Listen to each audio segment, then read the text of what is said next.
Hello students, how are you? I hope you will be fine.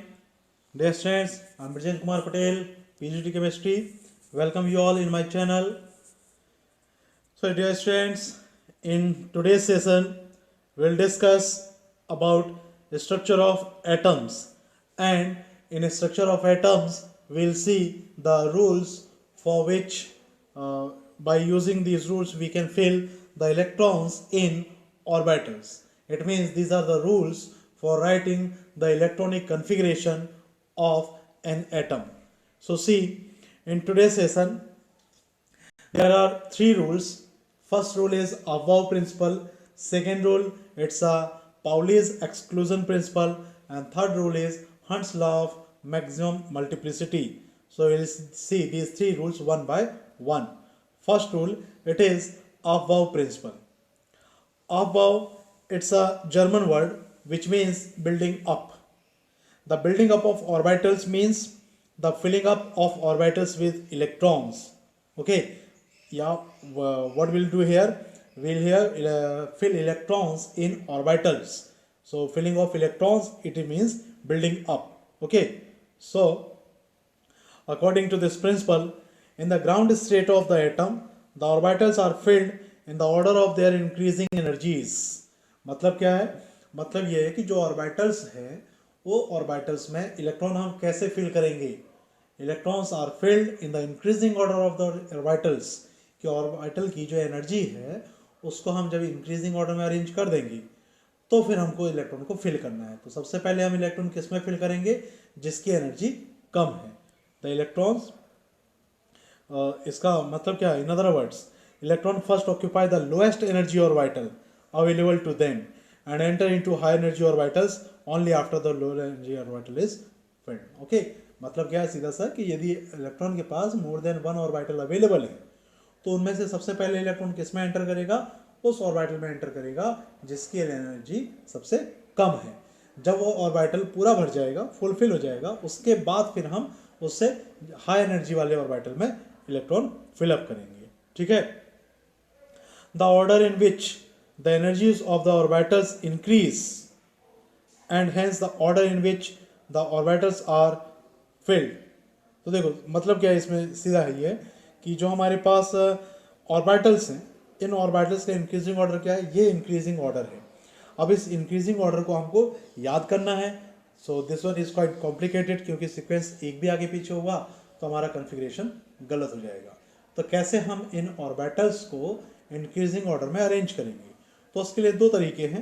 First, हम एक geometrical work करेंगे और second हम रूल्स को फॉलो करते हैं. तो सबसे पहले हम देखते हैं ज्योमेट्रिकल वर्क. इसमें क्या करना है हमको? जो ऑर्बिटल्स हैं ये आपको मालूम है कि फर्स्ट ऑर्बिट में सिर्फ एक ऑर्बिटल होगा. वो कौन सा होगा? 1s. सेकेंड ऑर्बिट में s और p दोनों होंगे. थर्ड ऑर्बिट में s p d तीनों रहेंगे. फोर्थ ऑर्बिट में s p d f. ठीक है. तो इस तरीके से हमारे पास टोटल हम 5 ऑर्बिट ले रहे हैं. इनमें कितने ऑर्बिट्स रहेंगे? 6 ऑर्बिट्स में. सो हम यहाँ पर क्या करेंगे? सबसे पहले ज्योमेट्रिकल वर्क में जितने भी ऑर्बिटल्स हैं सिर्फ 6 ऑर्बिट हम लेंगे. उन ऑर्बिट्स के लिए जितने भी ऑर्बिटल हैं उनको इस तरीके से अरेंज कर लेंगे. मेक श्योर कि पैटर्न यही होना चाहिए. ठीक है. अब इसमें हम कैसे ऑर्डर को कैलकुलेट करेंगे? उसके लिए सिंपल सा तरीका ये है कि आपको क्या करना है, ये ध्यान रखना. 5 4 3 इस सीक्वेंस को याद रखना. किसको याद रखना है? 5 4 3 या फिर 6 5 4 डायगोन में. डायगोन का मतलब क्या? ये जैसे हमारे पास 4 पॉइंट्स हैं तो इन 4 पॉइंट्स में क्रॉस किसको करना है? इसको क्रॉस करना है. ठीक है. क्या करना है हमको? ये जैसे 4 पॉइंट है तो क्रॉस किसको करना है? इसको करना है. तो हमको क्या करना है अब इसमें? जितने भी हमारे पास ऑर्बिटल्स इसमें इस सीक्वेंस को फॉलो करना है. 5 4 3 या 6 5 4 3 इस सीक्वेंस को फॉलो करना है. तो देखो हम इसको कैसे क्रॉस करेंगे? 4 5 ये हो गया 5. इस 5 से कहाँ जाएंगे? 4 के पास. ये हो गया इसका डायगोन. इस 4 से कहाँ जाएंगे? 3 में. इस 6 से कहाँ जाएंगे? इसके 5 4. ठीक है. अब तो कोई नहीं है. 6 5 4 6 5 6. ठीक है. 4 3 3 2. ये हो गया सिंगल, ये हो गया सिंगल. तो हमको पहले ऐसे क्रॉस कर देना है. अब इन क्रॉस करने का पर्पस क्या है, अभी इसको हम क्रॉस कर रहे हैं, ठीक है। क्रॉस किस तरीके से करेंगे, तो क्रॉस करने का तरीका ये हो जाएगा हमारे पास, अब इस तरीके से क्रॉस करना है, ठीक है। इनको किस तरीके से क्रॉस करना है, इस तरीके से क्रॉस करेंगे हम, और यहाँ पर हमको ऊपर से मूव करना है। तो मूव करेंगे तो पहले ऐसे नीचे आएंगे, फिर कहाँ जाएंगे, फिर से हम ऊपर जाएंगे, फिर नीचे आएंगे, फिर कहाँ जाएंगे, ऊपर, फिर नीचे जाएंगे, फिर ऊपर, फिर नीचे जाएंगे, फिर ऊपर, फिर नीचे जाएंगे। तो इसमें क्या करना, हर एक बार टॉप टू बॉटम हमको मूव करना है। जैसे आप बॉटम में पहुंचोगे, फिर से आपको टॉप में जाना है, फिर बॉटम की तरफ आना है, फिर से टॉप में जाना है, फिर बॉटम की तरफ आना है। तो इस तरीके से हम इसको क्रॉस करेंगे। क्रॉस करने के बाद हम हर एक लाइन में अब चेक करेंगे, इसमें कौन कौन सा ऑर्बिट है, ये है 1s, सेकेंड वाले में कौन है 2s, थर्ड वाले में कौन है 2p और 3s, फोर्थ में कौन है 3p 4s। तो इस तरीके से उसको हम क्रॉस करते जाएंगे। देखिए इस पैटर्न में सबसे पहले क्रॉस किया हमने किसको, 1s को, सबसे पहले लिख लो आप 1s। फिर इसके बाद आपने क्या क्रॉस किया, अब कहाँ जाना है हमको, ऊपर जाना है। फिर इसको क्रॉस करना है किसको, 2s को क्रॉस करना है। तो इसका सीक्वेंस में क्या आ गया, आपको और कौन सा ऑर्बिट में ऑर्बिटल मिल रहा है, 2s मिल रहा है, ठीक है। फिर कहाँ जाएंगे, ऊपर, फिर यहाँ पर नीचे आना है हमको। तो अब क्या क्या मिला हमको, सबसे पहले क्या मिला, सबसे पहले 2p मिला, 2p के बाद क्या मिला 3s, ठीक है। फिर 3s के बाद कहाँ जाएंगे हम, ऊपर जाएंगे, ऊपर से फिर नीचे की तरफ आना है। अब क्या मिला, 3p मिला, और 3p के बाद 4s मिल गया। फिर ऊपर जाना है, डाउन, 3d 4p 5s ये मिलेगी। फिर से ऊपर जाइए, फिर इस एरो को बनाइए। तो ग्रीन कलर्ड एरो को आपको फॉलो करना है। इलेक्ट्रॉन को, ये ऑर्बिट को हम कैसे इसमें ऑर्बिटल को सीक्वेंस में अरेंज करेंगे, सिर्फ आपको ग्रीन कलर्ड एरो में मूव करना है, ठीक है। अभी क्या मिलेगा, 5s के बाद 4d मिलेगा, 4d के बाद 5p मिलेगा, 5p के बाद 6s, 6s के बाद फिर कहाँ जाएंगे हम, ऊपर, फिर क्रॉस करेंगे तो 4f मिलेगा, 5d मिलेगा, 6p मिलेगा। फिर कौन मिलेगा 5f, 6d, फिर कौन मिलेगा 6f। तो ये हमारे पास सीक्वेंस हो गया। तो इस तरीके से हम ऑर्डर को कैलकुलेट कर सकते हैं, ठीक है। तो ये हमने एक ज्योमेट्रिकल वर्क किया, इस ज्योमेट्रिकल वर्क से हम ऑर्डर कैलकुलेट कर सकते हैं। आफ्टर कैलकुलेटिंग दिस ऑर्डर, तो ये तो हो गया हमारा पहला पैटर्न। इस तरीके से आप एनर्जी कैलकुलेट कर सकते हैं, ठीक है। तो अब सबसे पहले इलेक्ट्रॉन किस में जाएगा, 1s में, फिर किस में जाएगा 2s में, फिर किस में जाएगा 2p में, फिर किस में जाएगा 3s में। तो ये इंक्रीजिंग ऑर्डर ऑफ एनर्जी है। इसी इंक्रीजिंग ऑर्डर ऑफ एनर्जी को हम दूसरे तरीके से भी कैलकुलेट कर सकते हैं, ठीक है। कैसे कैलकुलेट कर सकते हैं, by using n+l rule. And now in n+l rule, energy of an orbital is calculated by the formula n+l, where n is principal quantum number and l is azimuthal quantum number. So कैसे calculate करना है, n is principal quantum number और l क्या है, azimuthal quantum number। इसको clear रखना, ठीक है। आपको प्रिंसिपल क्वांटम नंबर कैसे कैलकुलेट करना है और एजिमुथल क्वांटम नंबर कैसे कैलकुलेट करना है, ये हम आगे देखते हैं।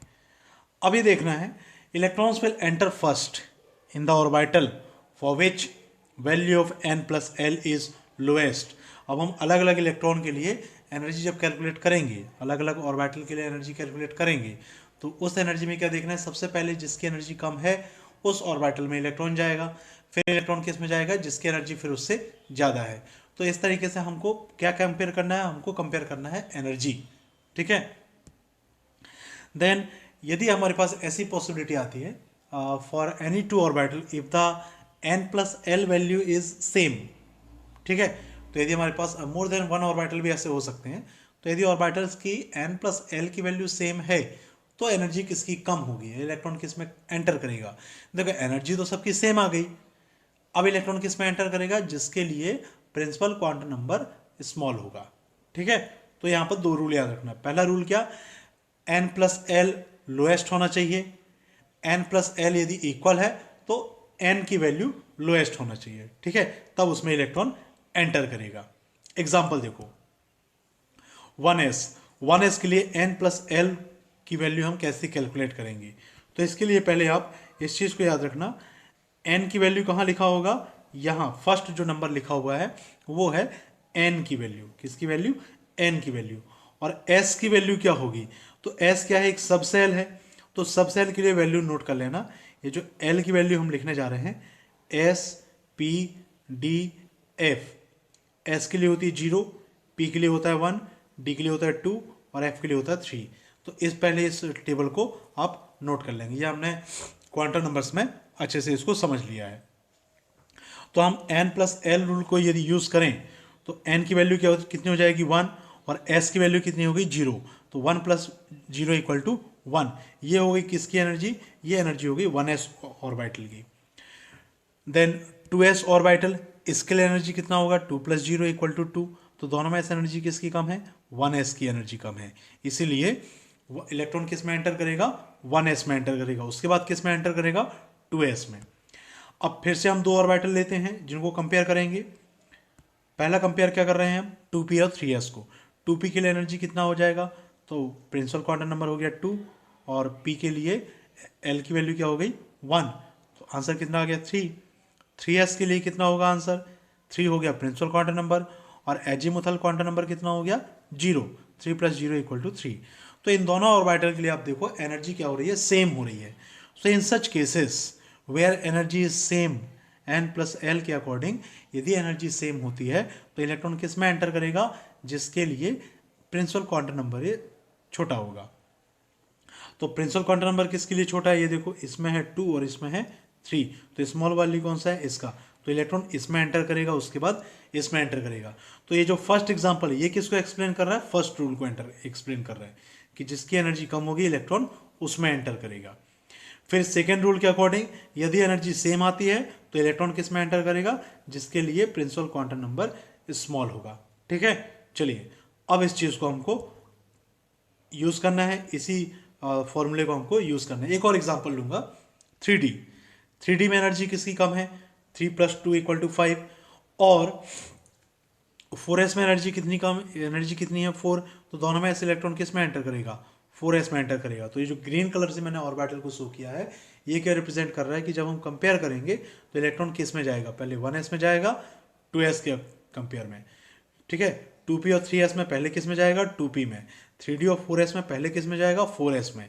तो अब इस चीज को हम आगे सारे ऑर्बिटल्स के लिए n प्लस एल रूल को अप्लाई करते हैं। सो देखिए कैसे हम इसको अप्लाई करेंगे।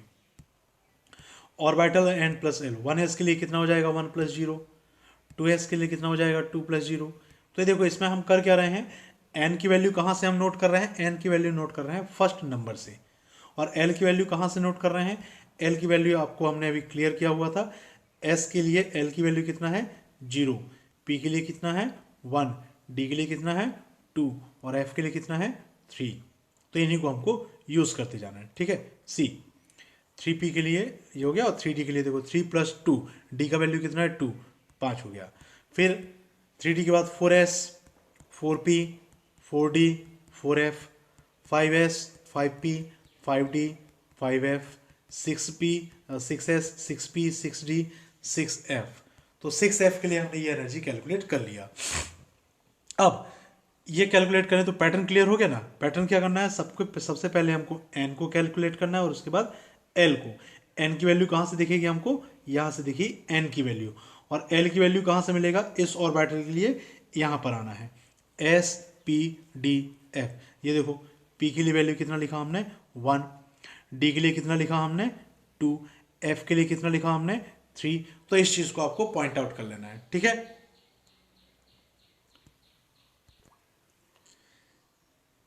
ये यहाँ पर थोड़ा सा एडिट कर लेंगे, यहाँ पर जो वैल्यूज हमने लिया था फॉर्मूले को थोड़ा सा वैल्यू चेंज कर लेंगे। सो ये हमारे पास टेबल हो गया। इस टेबल के थ्रू हम किसी भी ऑर्बिटल के लिए एनर्जी कैलकुलेट कर सकते हैं बाय यूजिंग दिस टेबल। तो अब इसमें हमने जब एनर्जी कैलकुलेट कर लिया तो सबसे पहले इलेक्ट्रॉन किस में जाएगा, सबसे पहले अब स्मॉलेस्ट वैल्यू किसका है, स्मॉलेस्ट वैल्यू है 1s का। तो सबसे पहले किसको लिखेंगे हम, सबसे पहले हम लिखते हैं 1s। फिर उसके बाद चेक कीजिए 1s के बाद किसकी एनर्जी कम है, तो 1s के बाद एनर्जी कम है, एनर्जी आएगी 2s की, जो वैल्यू कितना है 2, 1 और 2 हो गया, तो एनर्जी कितना हो गया ये 2s।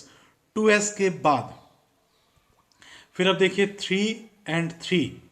ठीक है, दोनों में से दोनों की एनर्जी सेम दिख रही है, तो इलेक्ट्रॉन किस में एंटर करेगा। अब सेकेंड रूल में आते हैं। सेकेंड रूल के अकॉर्डिंग जिसके लिए प्रिंसिपल क्वांटम नंबर छोटा होगा उसमें इलेक्ट्रॉन एंटर करेगा। तो पहले इलेक्ट्रॉन किस में जाएगा, 2p में, उसके बाद 3s में। ठीक है, ये हो गया 2p, और 2p के बाद किस में जाएगा, 3s में।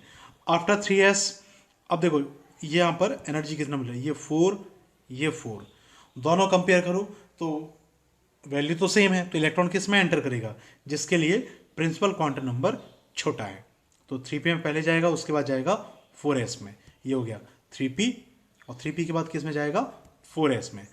आफ्टर 4s अब इलेक्ट्रॉन किस में एंटर करेगा, तो ये देखो 5 5 5। अब इसमें से कंपेयर करो, अब इलेक्ट्रॉन किस में जाएगा, सबसे पहले इलेक्ट्रॉन जाएगा सबसे पहले 3d में, 3d के बाद किस में जाएगा, 4p में, और 4p के बाद किस में जाएगा, 5s में।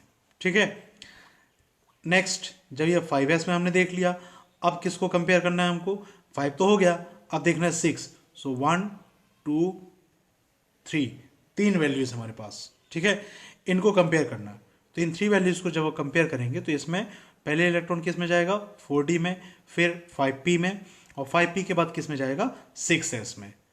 ये तो हो गया 6। अब एनर्जी क्या कंपेयर करना है, अब एनर्जी कंपेयर करना है हमको 7 के लिए। तो 7 के लिए कितना एनर्जी दिख रहा है, 3 एनर्जी। तो सबसे पहले इलेक्ट्रॉन किस में एंटर करेगा, सबसे पहले इलेक्ट्रॉन एंटर करेगा 4f में, 4f के बाद 5d में, और 5d के बाद किस में जाएगा, 6p में। ये तो हो गया 7। 7 के बाद अब हमको क्या देखना है, 8। तो 8 8।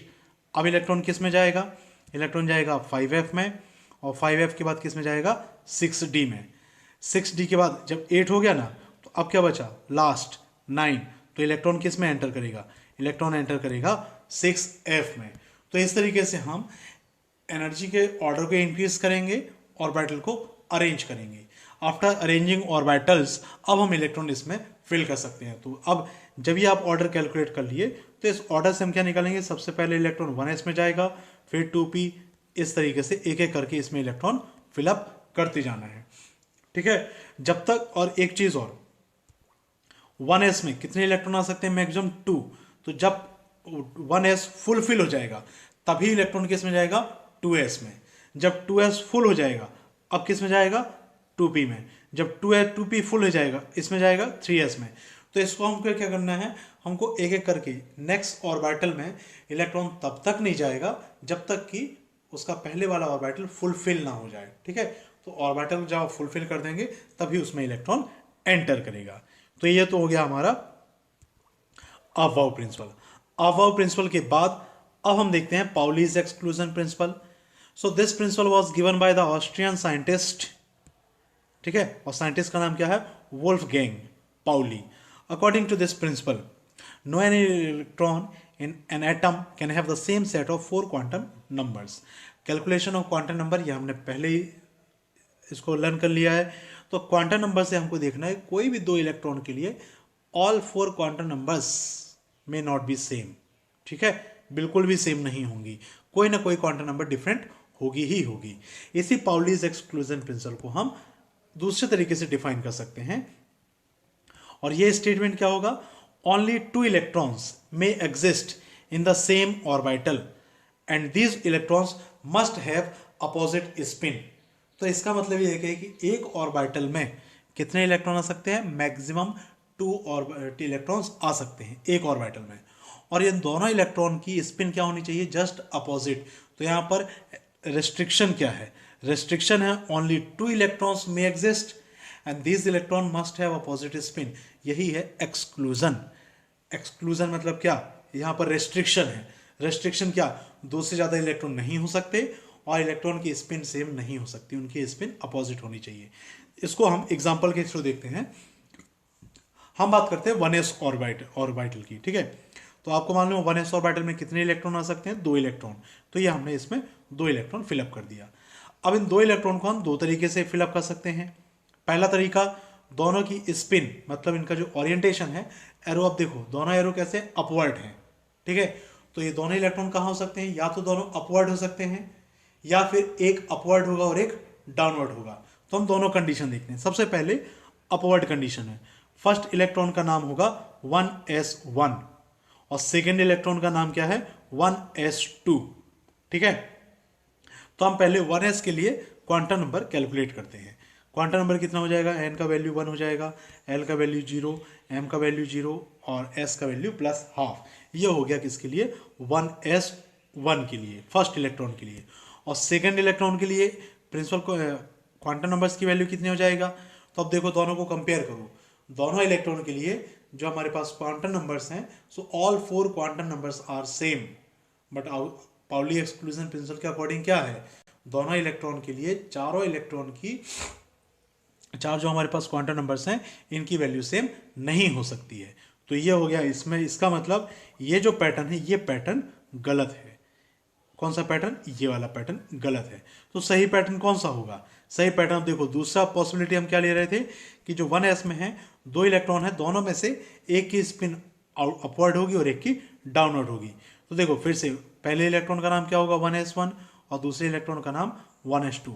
फर्स्ट इलेक्ट्रॉन के लिए प्रिंसिपल क्वांटम नंबर्स कितना हो जाएगा, तो ये हमने कैलकुलेट कर रखा है इसको। सेकेंड के लिए कितना हो जाएगा 1 0 1 0 एंड -½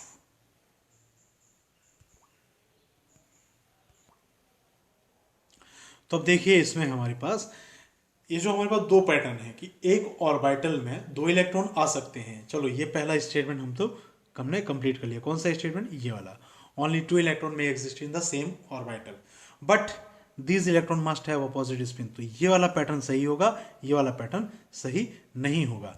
रीजन क्या है, रीजन है कि दोनों इलेक्ट्रॉन के लिए आप देखो क्वांटम नंबर्स की वैल्यू हम कैलकुलेट करते हैं तो क्वांटम नंबर्स कितना आ गया, प्रिंसिपल क्वांटम नंबर n की वैल्यू सेम है, l की वैल्यू सेम है, m की वैल्यू सेम है, पर s की वैल्यू डिफरेंट है। तो चारों क्वांटम नंबर की वैल्यू सेम है क्या, नहीं, दोनों सेम नहीं है। इस वाले केस में चारों क्वांटम नंबर सेम है, इस वाले केस में सिर्फ 3 क्वांटम नंबर सेम है, चौथा इसमें डिफरेंट है। तो इसका मतलब इस पाउलिस एक्सक्लूजन प्रिंसिपल से हम क्या कंक्लूजन निकालें, कंक्लूजन ये निकालेंगे कि जब भी आप इलेक्ट्रॉन फिल करेंगे तो डायरेक्शन इस तरीके से ही इसको शो करना है, दूसरा कोई डायरेक्शन इसमें नहीं करना है। ठीक है, ये तो हो गया Pauli's exclusion principle. After Pauli's exclusion principle अब हम देखेंगे Hund's rule of maximum multiplicity. So this rule deals with the filling of electrons into the orbitals belonging to the same subshell. अब यहां पर आपको क्लियर होना चाहिए कि सबसेल और ऑर्बिटल दोनों में क्या डिफरेंस है। सबसेल मतलब होता है s p d f, ये होते हैं सबसेल, और ऑर्बिटल क्या है, s में एक है, p में 3 होते हैं, px py pz, ये हैं ऑर्बिटल, और ये क्या है सबसेल। d में कितने होते हैं, d में होते हैं टोटल 5 ऑर्बिटल, तो d हो गया सबसेल और ये हो गए ऑर्बिटल। f में कितने होते हैं 7, 1 2 3 4 5 6 7, 7 ऑर्बिटल किसमें होंगे, f में।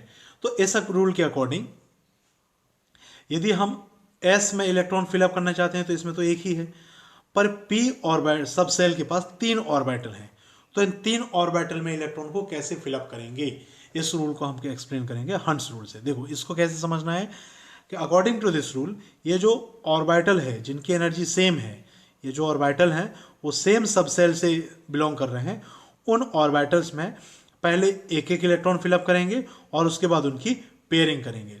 तो pairing of electron in the orbital belonging to the same subcell does not take place until each orbital has got 1 electron। ठीक है, ये है इसका स्टेटमेंट। तो देखो इसको हम एग्जांपल से समझें बहुत सिंपल तरीके से। मेरे पास इलेक्ट्रॉन है 3p4, इसमें कितने इलेक्ट्रॉन है हमारे पास 4 इलेक्ट्रॉन। तो ये आपको मालूम है p में कितने ऑर्बिटल होते हैं, p में 3 ऑर्बिटल हैं। अब इन 3 ऑर्बिटल में 4 इलेक्ट्रॉन को फिलअप करना है। ये 4 इलेक्ट्रॉन हम कैसे फिलअप कर सकते हैं, 2 तरीके हैं। पहला 2 इलेक्ट्रॉन इसमें 2 इलेक्ट्रॉन इसमें, तो कितने इलेक्ट्रॉन हो गए 4। पर इस रूल के अकॉर्डिंग ये जो हमारे पास तीनों ऑर्बिटल हैं, ये 3 ऑर्बिटल में पेयरिंग कब तक नहीं होगी, जब तक कि हर एक ऑर्बिटल हाफ फिल ना हो जाए। तो हाफ फिल तो हो रहा है क्या, ये क्या हाफ फिल हो रहा है, ये तो वेकेंट है, तो ये पेयरिंग हो पाएगी क्या, नहीं, ये वाला सिस्टम गलत है। सेकेंड पैटर्न, 3 ऑर्बिटल है हमारे पास, इनमें से इसको पहले हाफ फिल करो, इसको हाफ फिल करो, इसको हाफ फिल करो। अब तीनों हाफ फिल हो गए, इसके बाद जाके पेयरिंग होगी। तो हंट्स रूल के अकॉर्डिंग जो पेयरिंग है वो पेयरिंग किस तरीके से होगा, पहले जितने भी हमारे पास ऑर्बिटल हैं जो कि सेम सबसेल से बिलोंग करते हैं, उन ऑर्बिटल्स में इलेक्ट्रॉन एक एक करके एंटर करेगा, उसके बाद फिर जाकर के उसमें दूसरा इलेक्ट्रॉन एंटर करेगा, उसमें पेयरिंग होगी। ठीक है, तो हंस रूल क्या कर रहा है, हंस रूल पेयरिंग को समझा रहा है कि पेयरिंग कब होगी, जब सारे ऑर्बिटल पार्शली फिल हो जाएंगे उसके बाद उसमें पेयरिंग एनर्जी होगी। ठीक है, अब देखो डी की बात करें तो डी में कितने ऑर्बिटल होते हैं, डी में होते हैं हमारे पास 5 ऑर्बिटल। कितने, 5। तो यदि हमने D1 लिखा इसका मतलब एक इलेक्ट्रॉन इसमें जाएगा, हमने D2 लिखा इसका मतलब इलेक्ट्रॉन इसमें जाएगा क्या, नहीं, इलेक्ट्रॉन इसमें नहीं जाएगा, इलेक्ट्रॉन किस में जाएगा, इसमें जाएगा। फिर D3 में इलेक्ट्रॉन किस में जाएगा, इसमें। D4 में इलेक्ट्रॉन किस में जाएगा, इसमें। फिर डी में 5 इलेक्ट्रॉन है तो ये इसमें जाएगा। अब जाके पेयरिंग होगी। तो हमको क्या करना है, इलेक्ट्रॉन को पेयर कब करना है, जब सारे के सारे सबसेल फिल हो जाएं, तब उसमें इलेक्ट्रॉन पेयरिंग होगी। ठीक है, ये है हंस rule of maximum multiplicity. So that's all for today session. Now if you have doubt you can contact me. Thank you.